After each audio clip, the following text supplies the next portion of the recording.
good evening to you, those of you who are joining us from Guyana or the wider Caribbean or North America, the United States or Canada. Good evening to you. If you're joining us from Europe, good night. Good night to you. We do, of course, make the distinction between evening and night, as I suppose the Spanish do. You know, Buenas noches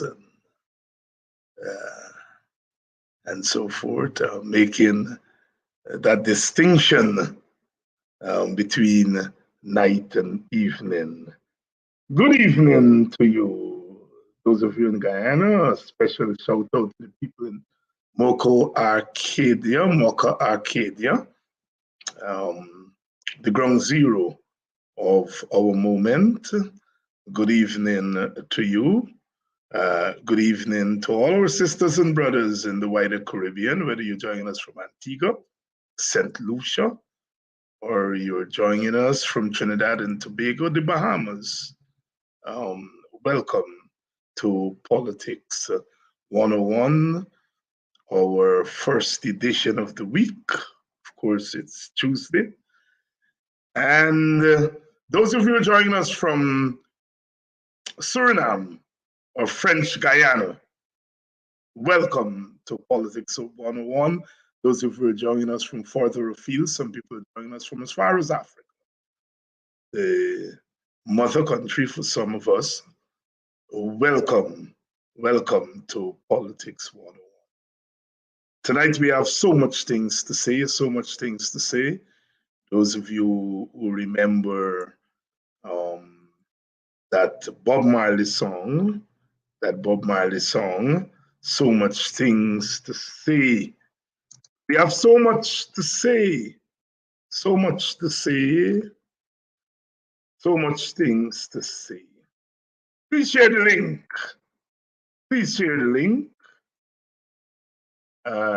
Politics 101 on a Tuesday evening. Shout out to the people of Den Amstel.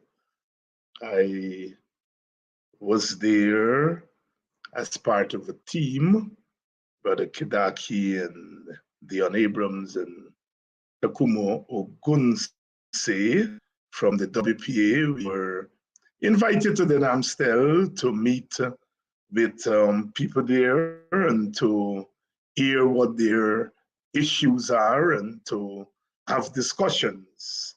Because as we said last week in our last show, as we were dealing with the agony of the people in Mocha, Arcadia, as we said, when they finished with Mocha, they're going to move to another community. They're going to move. And so our communities have to begin now to push back against them. It's land grabbing, land grabbing. That's what it is.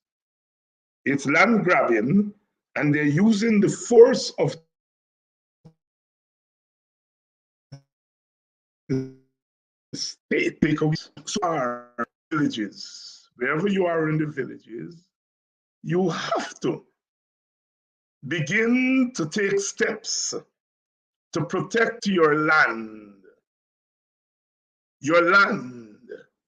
And we're going to be talking about that tonight. Why your land is now the target of this government. And then, of course, the method they're using, the force they're using to get to your land. Please share the link.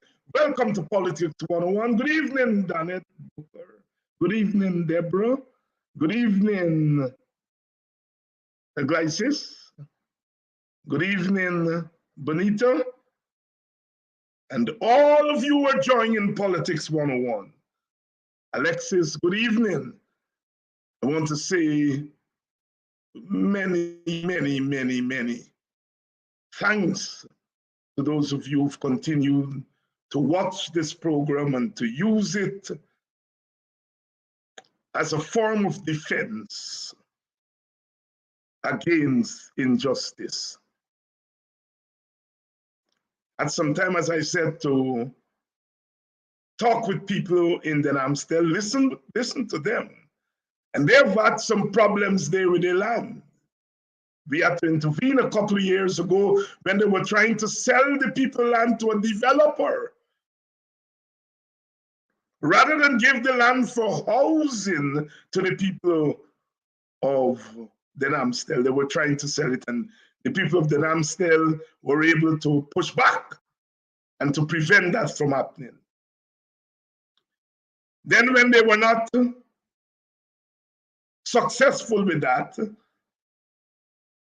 they tried to use another piece of land to bring people from far afield to bring their cattle to graze on the people's land rather than give the people the land for housing. And again, we were invited to go in there and we were able to give solidarity to the people of the Amstel, and they were able to push back against that and prevent that from happening. Who attempts to steal the land of the people of the Amstel, want to steal it to give it to a big developer to use to make money, and then another to bring people from another community with their stocks to graze in the Amstel. And they were able to repel it twice. And that's what they're trying to do with the people's ancestral lands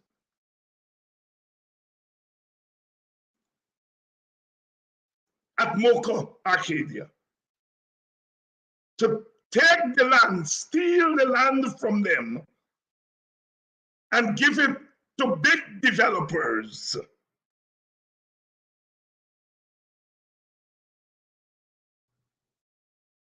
That is what we're up against. And we were there in the Amstel and spoke to the people. And I made very clear, we made very clear to the people of the Amstel, you will have to do the heavy lifting. You know, people like to say where the leaders are. My style, our style of leadership is different. Our style is leadership. We're not going anywhere to direct people what to do. We are going into communities, not to direct communities what to do, but to work with them to develop their own defenses and their own strategies for survival. We believe in self-activity for self-liberation. That is, you must engage in your own process of freedom. Because when you fight and you win your freedom, somebody cannot come tomorrow and say, give me back that freedom, because that freedom belongs to you because you fight. So that's our style of leadership. Now, different leaders have different styles. Our style in the Working People's Alliance, the WPA, informed by the praxis of Walter Rodney and the UC Guyana, is that we help people to lead themselves and don't go into communities as messiahs. Because when we fail, when the messiahs fail, everything falls down budubu. But if people are engaged in the process, If it falls, they pick it up because it's their thing. But Marley says the hotter the struggle, the sweeter the victory. The hotter the struggle, the sweeter the victory. And so we went into the Amstel, and that was our message to them. We are prepared to work with that community because that community has had land problems, and we know that they're going to go back there again. And we're not waiting until they go there again. We are beginning to prepare now. That is what we were doing in the Amstel, and we are not hiding. We are prepared to work. And we left the people of the Amstel. We said we recommend a certain course of action. And here is what we are suggesting with your permission. And we will go back into that community at a planned time that we planned with the people to see where they are. So we are beginning that work. The WPA is beginning that kind of work. That is the lesson of the Amstel. Don't wait until the bulldozers come. Go in and begin to fortify your communities. And we're prepared to move to other communities to do the same thing. Sister Rhonda, good evening. Rhonda was, of course, there. Everybody knows Rhonda on these programs.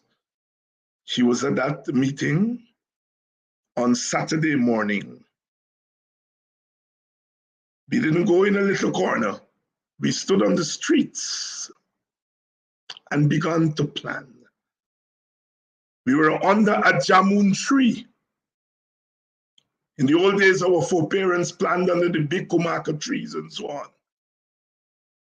And as we were talking there, I was reminding the audience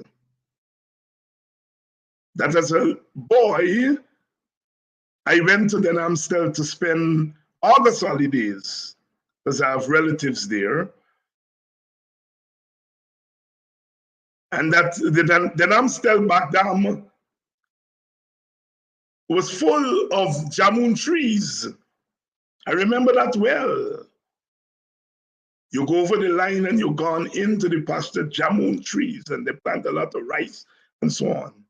And now people, of course, are building, they've expanded the village southwards, and we were under one of those jamun trees, and I was speaking about jamuns, a few minutes after a jamun dropped on my shirt.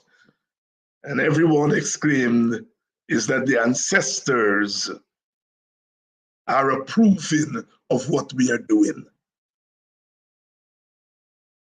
Someone, or many of them were there as we were keeping our meeting.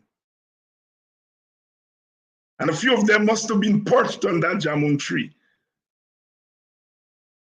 And that jamun dropped on me. That is why I believe in the ancestors, and you must.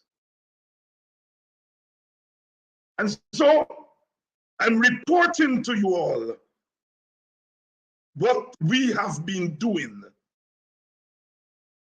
so that you all understand that we are working. And the people of communities must call us to work.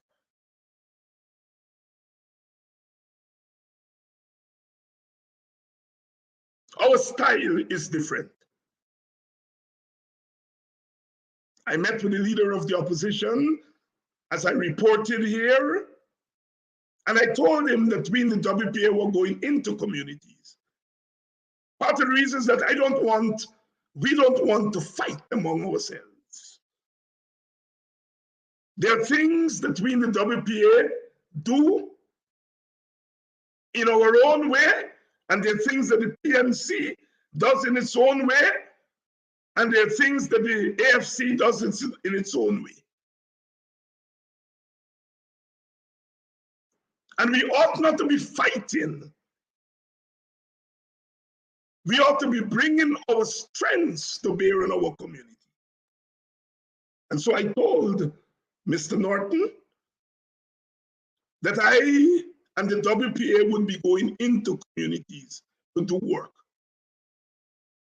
So I don't want PNC people, because I remember a few years ago, WPA, we went into Denhamsdale, and some PNC people in Denhamsdale were telling people not to come to the meeting. David Hines starts doing this.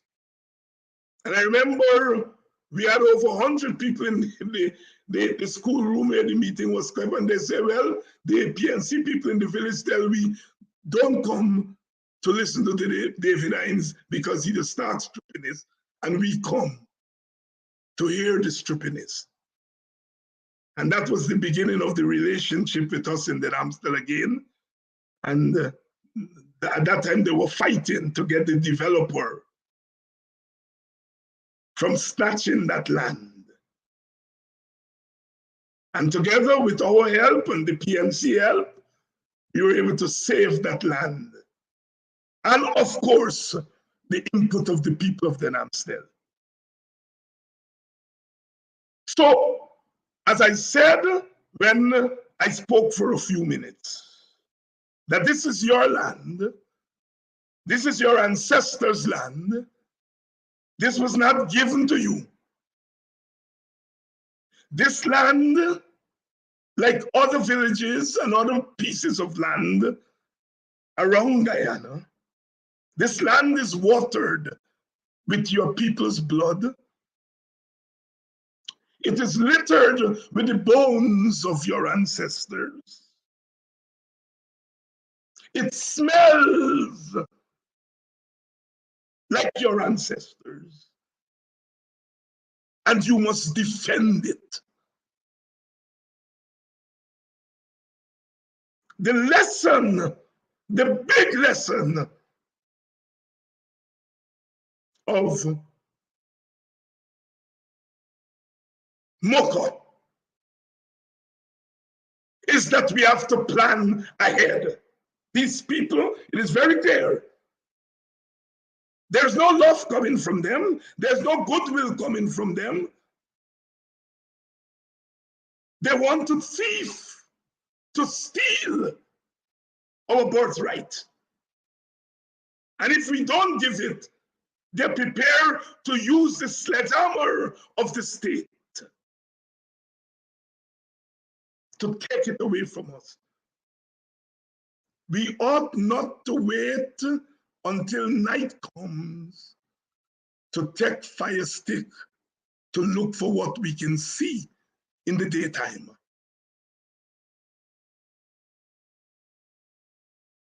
And so we are not waiting. We have learned the lesson.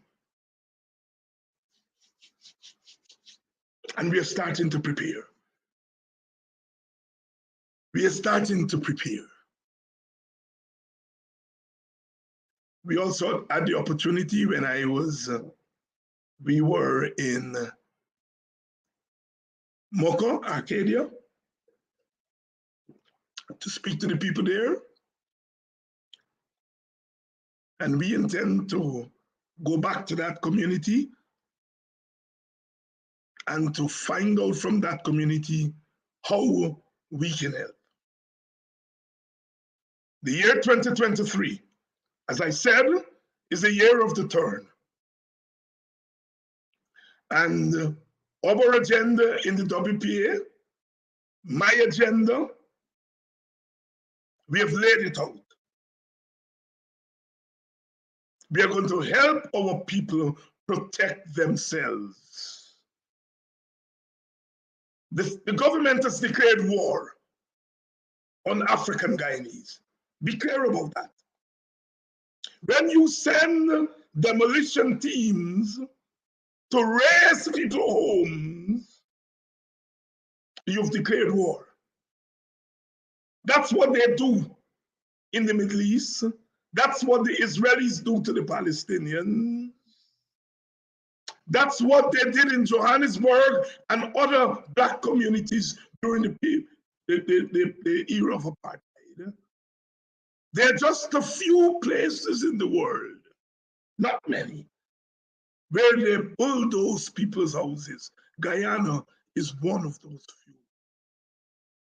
Perilous times, the government has declared war on African Guyanese. In the space of 6 months or less, they bulldozed houses in Linden, which is seen as a Black bulwark of struggle. They bulldoze people's stalls in front of the hospital where they're making a living. Black people, the darkest among us. And then they bulldoze the houses of those families. What more are we waiting for? Those families in Mocha Arcadia. If in 6 months, in a multi-ethnic society, the homesteads, the business places of one ethnic group is bulldozed in the most inhumane way. What the hell are you telling me with eminent domain and class and so on? It is clear what those communities have in common is that they're African Guyanese. And what the government looks like is that it is a government whose face is Indian Guyanese. What are we waiting for?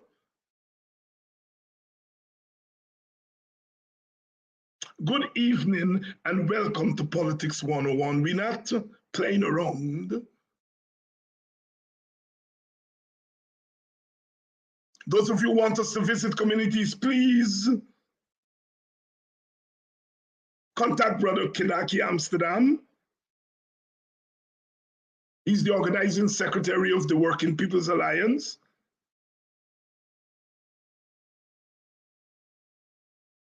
Some parties call it the general secretary.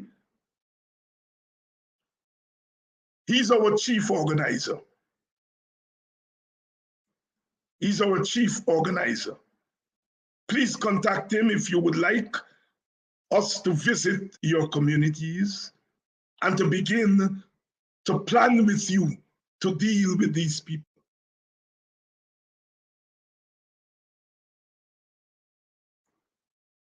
We don't have to wait to see anymore.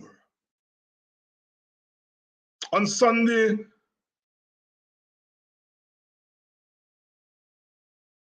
we buried one of our cultural activists in Buxton. He was a member and supporter of the WPA, but we don't want to stress that.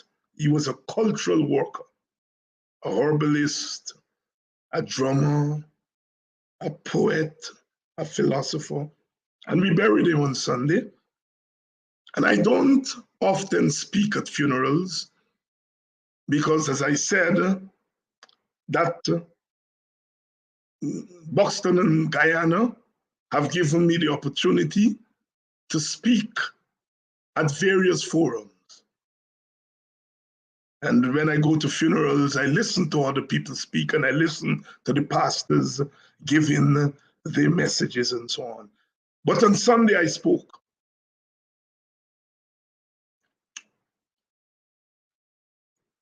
Because I wanted to stress on the occasion of that funeral that the person we was burying was first and foremost a human being. And I asked permission of the pastor I told him I wanted to be deliberate because I wanted to tell the hundreds of people at the funeral, I wanted to talk to them about being human, because we live in a country that is not treating us as human beings.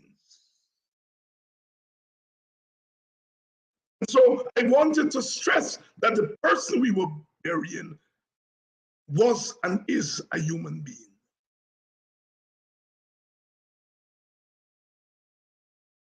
And I also wanted them to know, to remind them that person was African, lived as a Rastafarian, kept up the African tradition, never ashamed of being Black.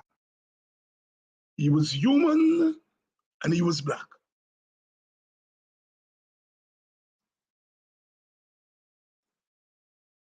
And when the church service was over, as I made my way out of the church, I did what I usually do, take time out to say hello to almost every person. Sometimes I don't get to everybody, and to chat. And on Sunday, many of them sought to chat with me. Some whispered in my ears, some said it aloud. All of them told me something about what happened at Moko Arcadia. All of them.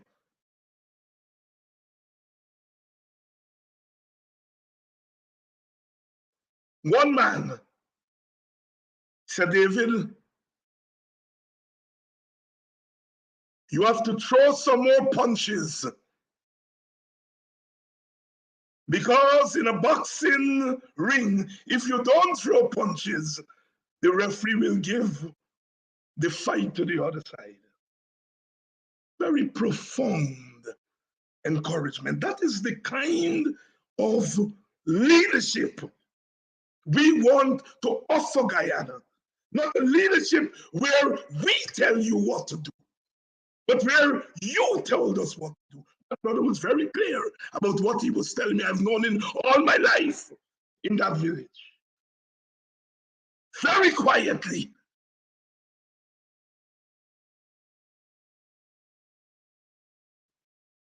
He's making the point that we've got to get more radical.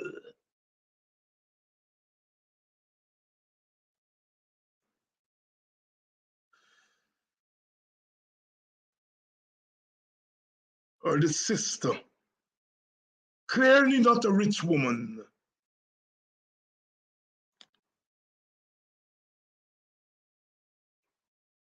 who thanked me for doing what I have done my entire life. And then she squeezed my hand and said that this is my contribution. And she walked away with the swagger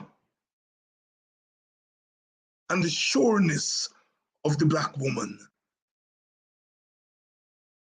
I'm reporting to you all, or the sister who said to me, I listened to you last week, and one thing I heard is that you said today they will go and bulldoze houses in Moko Arcadia, and the next day it will be another village and another village. And you ended by saying, and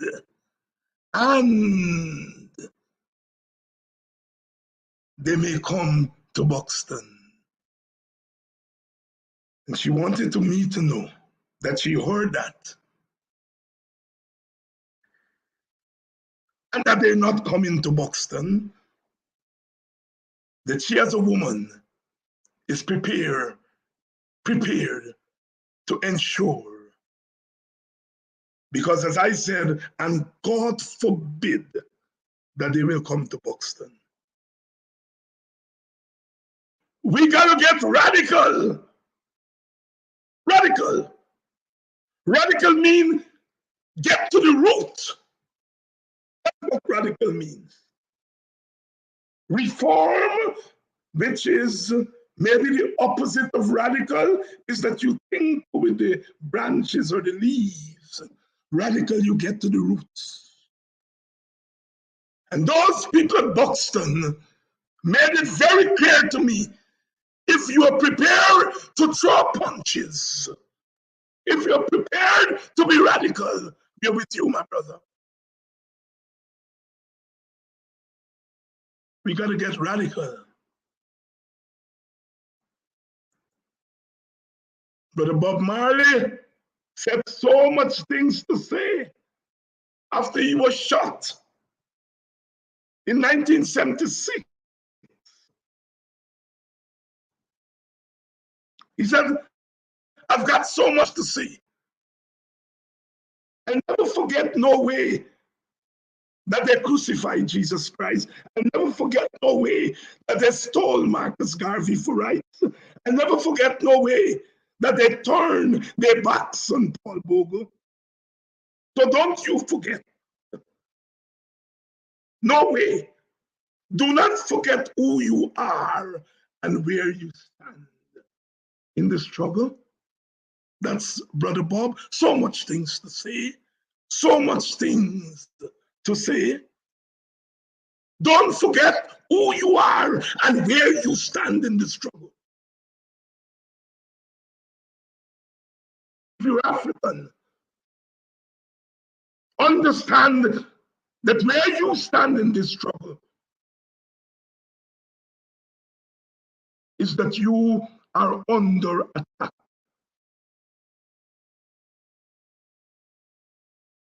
So much things to say. So much things to say. Don't forget who you are and where you stand in the struggle, Brother Bob Marley. They got so very much to say. I ain't come to fight flesh and blood, but spiritual wickedness in high places. So while they fight you down, stand firm and give Jah thanks and praises, because I no expect to be justified by the laws of men, the laws of men. Oh, true, they found me guilty. But through Jah's love, I will prove my innocency. Because when the rain fall, it don't fall on one man's house top. Remember that. When the rain fall, it don't fall on one man's house.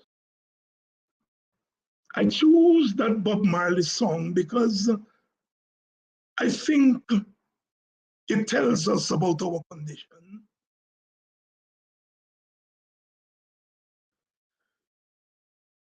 They keep fighting us down. Every time we plant a seed, they don't want to see it grow. They tell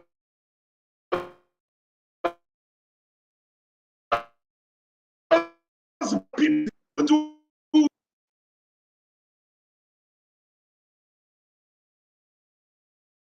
That man with the stocks, those pigs, millions of dollars worth of stock. Is he lazy? To watch them dig holes and bury that man's stock.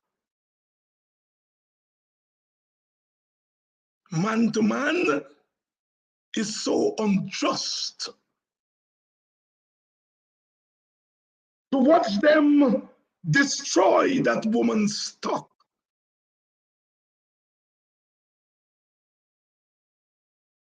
She provided a service. These are business people, entrepreneurs. And they tell us black people don't do business. And we do business. And they send bulldozers to destroy the businesses. And tomorrow they will tell us that we don't do business. Black people, arise. This is not the hour to be asleep. Over the weekend, they sent me all kinds of messages. David Hines, you're using the race card. David Hines, you're race baiting. David Hines, you're a racist. My brother Lincoln sent me a number of messages that they cuss him. And while they're cussing him, they're cussing me. We've reached the point in Guyana, unfortunately, where every cow is crying for his own calf. And perhaps African people are not crying hard enough for their own cause. We have reached the point where our brothers and sisters who don't look like us are prepared to watch us being murdered. And they justify it because it is the act of the government that they voted for. But you cannot expect other people to stand up for you if you don't stand up for yourself. Black people, get up, stand up for your rights.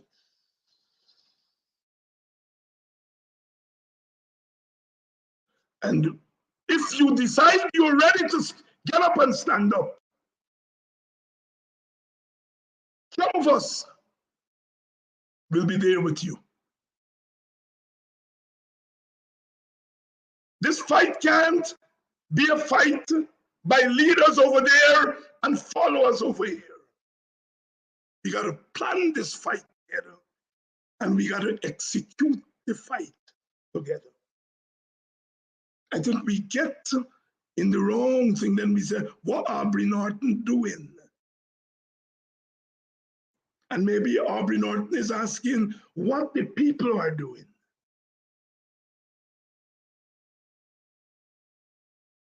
We are at that point now where we've got to make our mark. We've been hearing all kinds of narratives. The Americans don't want no demonstration because they don't want instability, and we've been hearing all kinds of things. And it's been 2.5 years, and we are being beaten down every day. The story of Malcolm is a story of robbing Black people in broad daylight. It's not an individual who's robbing Black people. People are telling me about some Mohammed. Maybe I don't know if they don't give Mohammed the land, and maybe people want to fight that fight. But I'm not fighting Mohammed, I'm fighting the government. And if Mohammed is a benefactor, then I fight the government and fighting him. But if I fight in him, I'm not recognizing that it's the government that is the scoundrel. When one Mohammed go and another one take its place. Comrades, brothers and sisters, we got to refocus. If Mohammed is benefiting from what they did in that place, I don't know, but I hear people saying that. If Mohammed is benefiting, then that is a consequence of the problem. The cause of the problem is a heartless, cruel government And we've got to aim at them. You see, I am not into the name calling politics. Bob Marley said, I and I not come to fight flesh and blood, but what? Wickedness in high and low places. That's what I am fighting. And that's what I want us to get our teeth into. That's the government. Dr. Hines, why you don't talk about class? First of all, don't tell me what I must fight and how I must fight. Who feels it knows it.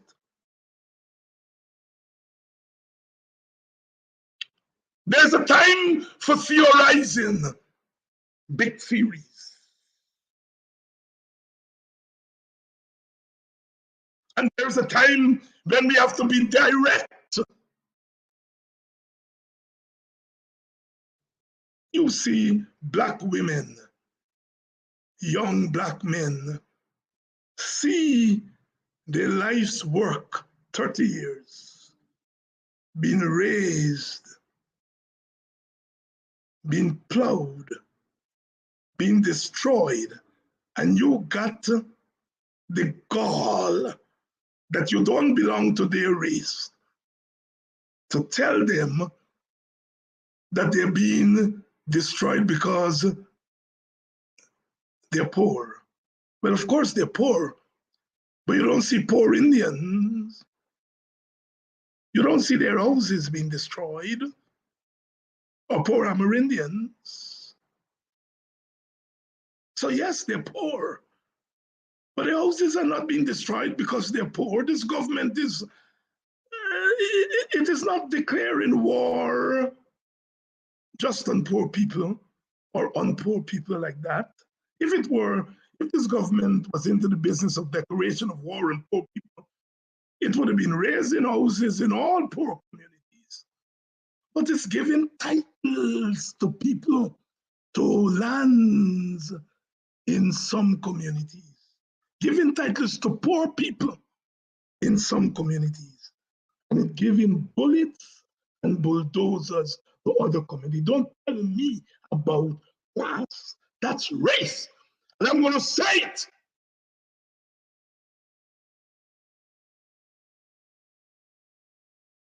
And you know, we got this thing, I do it sometimes, where you say, well, it's not only Black people suffering, the guy Indian suffering too. Well, we know that, but that's not the issue here. No people must suffer.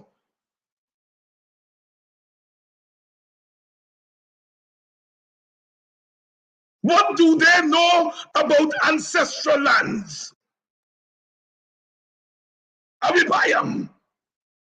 I will buy them.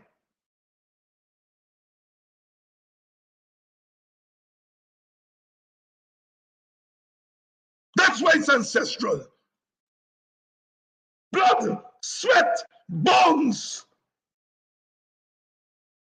are turned into that earth. Our blood, our bones, our sweat. David, and you're encouraging Black people to be violent. Me?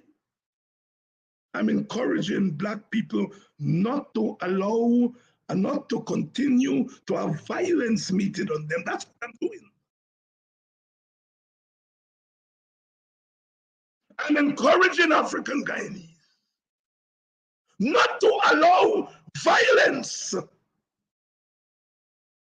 to be meted out on them. How can you watch the violence in Moko and say to those people that you are listening to people who tell you you're violent? Where is the, how can you look at that violence? But every cow cry for your own calf.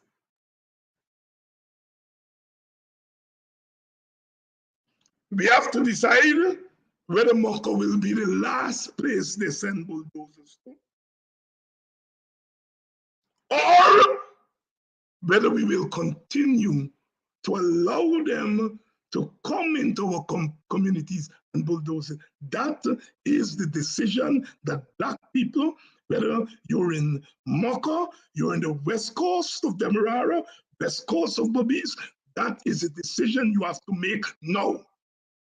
I can't make it for you. I am not a messiah.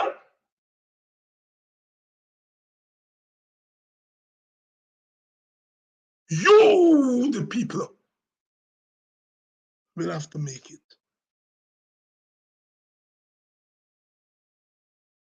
Sisters and brothers, it's the start of the year 2023. I would rather be talking tonight about something else. I would rather be talking about love among human beings. I would rather be talking about unity among the various ethnic groups.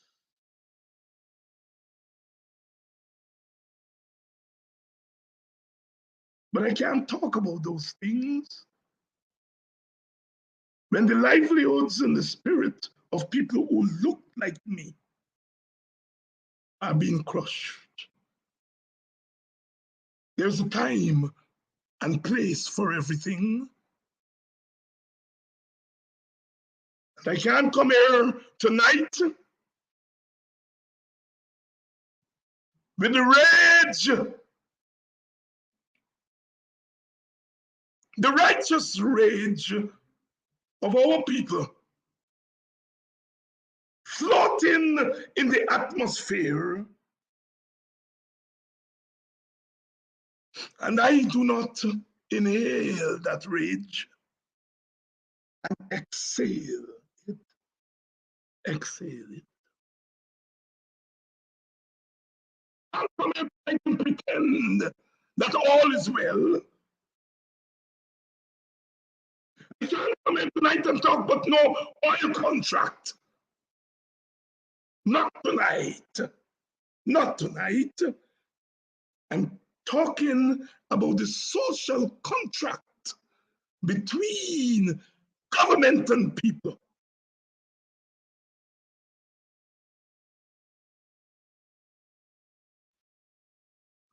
I can't come here tonight and talk about one Guyana. Not tonight. Not tonight.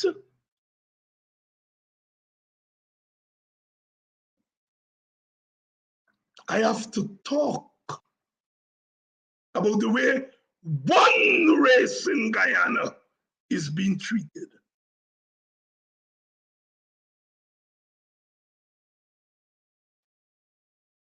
I can't come here tonight and say, give personally a chance, and not tonight, not tonight. Personally does not deny, does not deserve sorry, and not a chance by Black.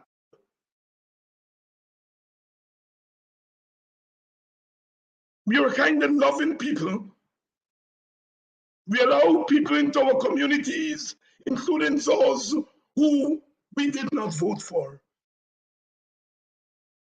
And I am not going to tell you tonight to stop being loving.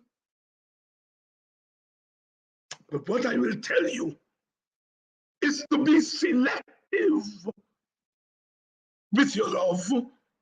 Be selective about who you love.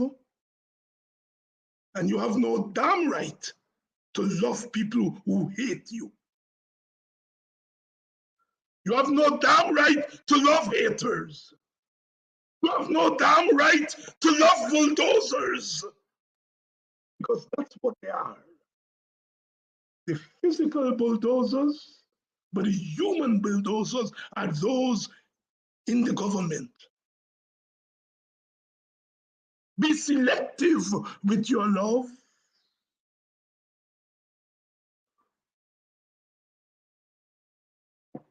Sisters and brothers, we are living in serious times. And just as our foreparents planned and executed their plans to get out of human bondage, we have got to do the same. Oh, we may not be physically on the plantation, but as Brother Bob said, no chains around my feet. No chains around my feet, but I'm not free. And I can't come here tonight and tell you that you are free. Not tonight. Not tonight. You are not free. You are not free in body. You're not free politically. You've got work to do. You've got work to do. And all of us, now is not time to separate ourselves in silos, PNC over there, WP over there, AFC over here.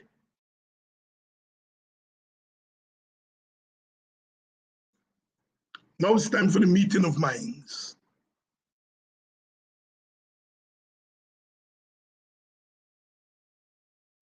People can decide whether they want to be in AP and you're out of AP and you're AP and UFC. I don't have a problem with that. Politicians choose where they want to situate themselves. But I'm saying that those political parties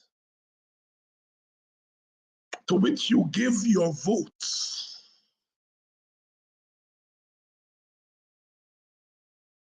they have a duty to stand with you and by you.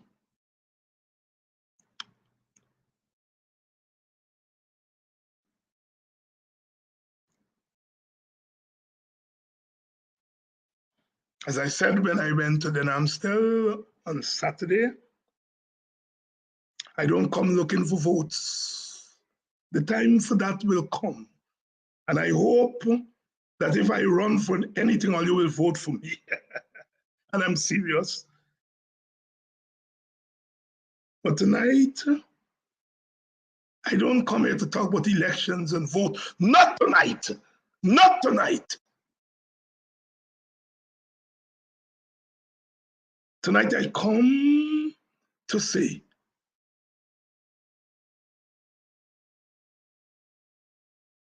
that we are in trouble, we are being attacked, and we must defend ourselves. Self-defense. I know some people are talking about retaliation and all that other thing. I don't use those words in polite company. Self-defense. Self-defense. If you're attacked, defend yourself.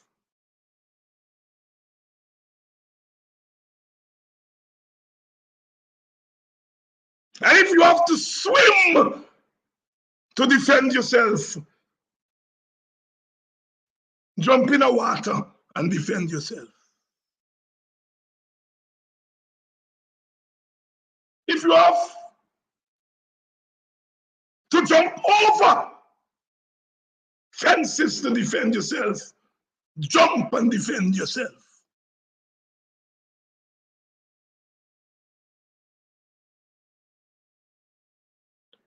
Brother Malcolm said, when you're under attack, defend yourself by any means necessary. Some people take that to say, Brother Malcolm said, defend yourself by violence.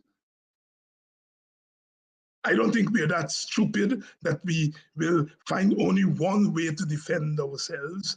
Any means in that, if non-violence is necessary, then do it non-violently. If you've got to push back against violence, then do it that way.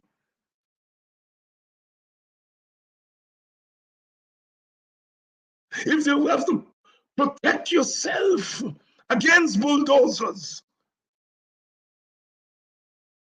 I'm mincing words, not tonight. If bulldozers offend you, offend them back as the people in Arcadia did.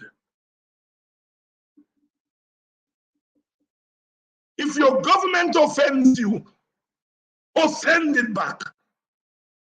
It's your God-given right. And I say it tonight. Sometimes leaders are accused of talking, and quite rightly,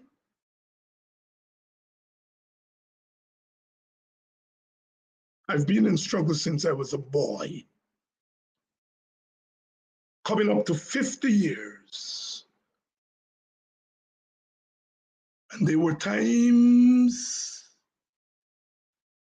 in the struggle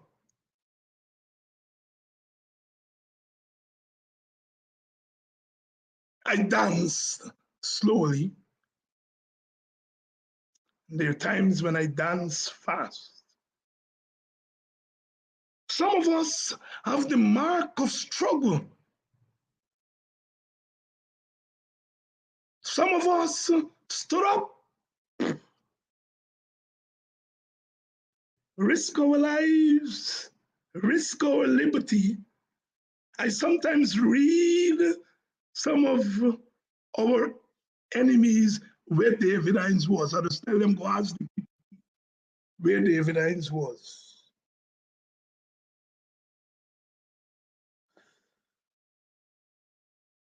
Where David Hines was when this was happening, where David Hines was when that was happening. I just tell them, go ask the PPP.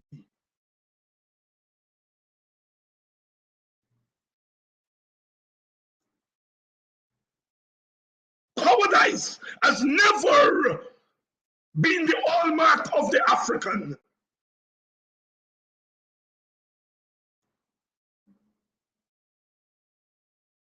I frighten no one, as they would say in the village. They're always threatening to lock people up. That's how they want to bring about unity. I just spent 6 weeks in Guyana, 5 to 6 weeks in Guyana. Nobody gonna run me from where I come from. Because of the job I do, I get some time.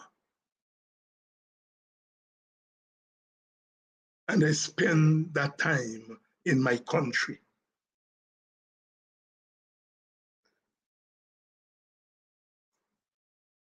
You know, they like talk about who live in Guyana or who live outside of Guyana. Where the hell you live is your business. It's your business where you choose to live.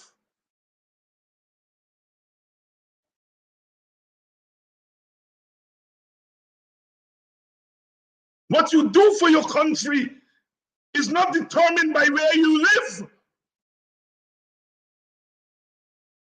Sometimes people who live outside of Guyana do more for the country than those who live inside of Guyana.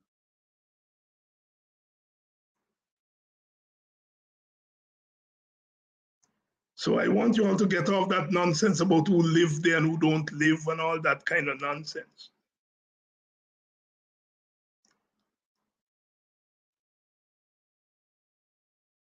Many times people say, David, don't go to that country, don't go there.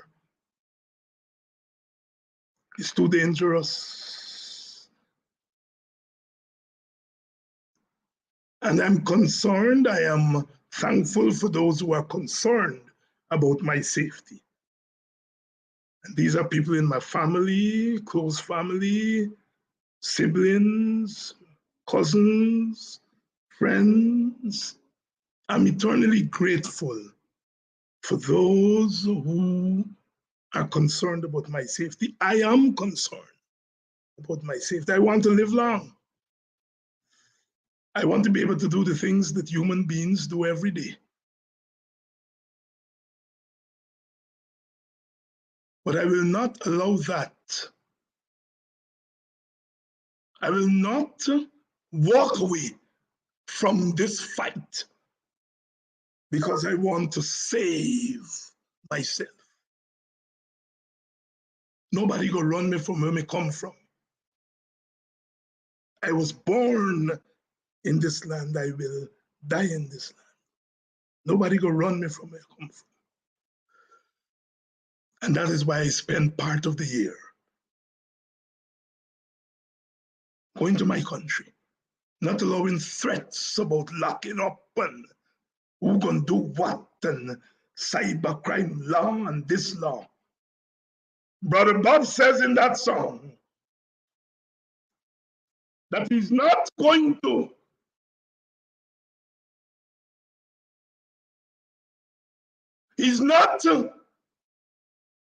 going to be justified by the laws of men,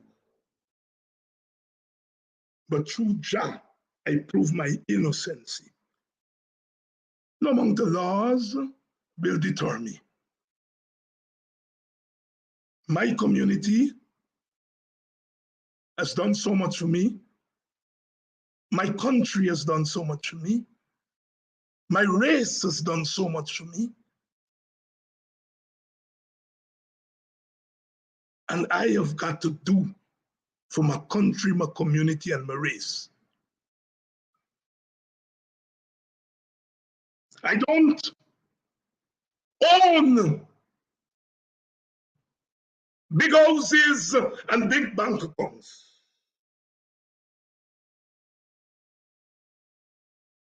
But if God has blessed me with something, I will use that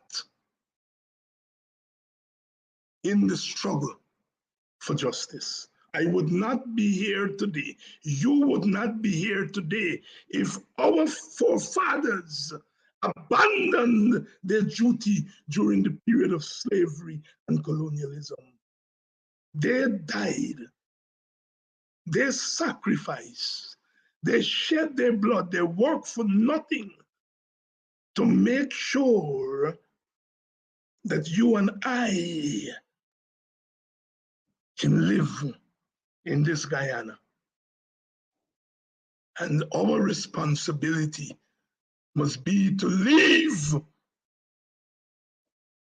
the land better than we meet it. We got to fight back. We've got to fight back. You know, some people always want to encourage you, you know, Dr. Hinds, how are we going to fight back? This is what we must do. I've been in struggle, you know. And leaders who try to tell people what to do end up in bigger trouble because they want to direct the show how they want it to go. Wisdom cometh not just from leaders, but it comes from those who, what can I tell the people, those women and men at Moko? What can I tell them? They feel it, they know it. They have a lot to teach me about what we need to do. And together, we're going to confront the bully. Some bullies, you watch them in the eye, eyeball to eyeball. Some bullies, you wait until their back turned.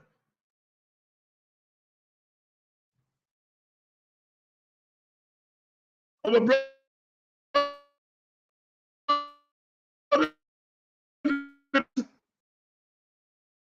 said, if we must die, then let it not be like hogs, hunted and penned in an inglorious spot. And he ends his poem by saying, and for their 1,000 blows, let us deal one death blow. The poet, Claude McKay. For their 1,000 blows, search for the mark. Satan.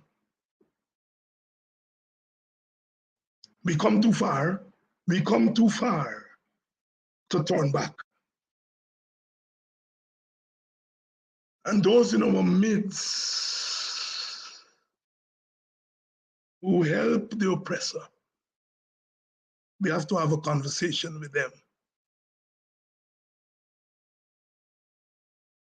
We have to have the conversation with them. Their girlfriends whose beds they're going to at night, have to have a conversation with them. Their children have to have a conversation with them. I can't tell a wife what conversation she must have with her husband who disrespects womanhood by kneeling on the back of a woman, a black woman in bright daylight. We got to talk. We got to talk to those boys. Whether we talk softly or we talk harshly, we got to talk to those boys. What language we use, or how we use the language, we got to talk to those boys. Oh no, we got to talk to them. We got work to do. So much things to say, so much things to say, so much things to say. 2023 is not a year to relax. I will not still my voice.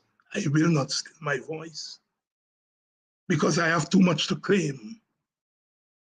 I have too much to claim. If you see me looking at your hands, listening when you speak, know that I just dream, but I dream to change the world. And you don't change the world without sacrifice. You don't change a cruel world without a fight. Without a fight.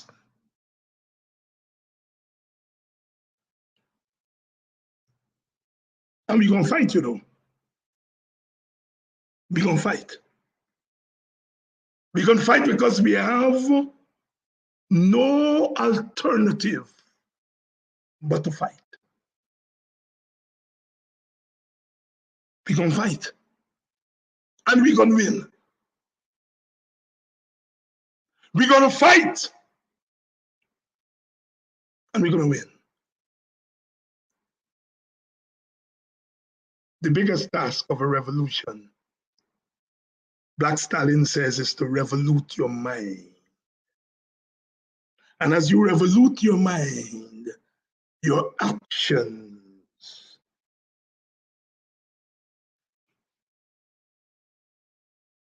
is Moko Arcadia going to be the last village where they will bulldoze homes?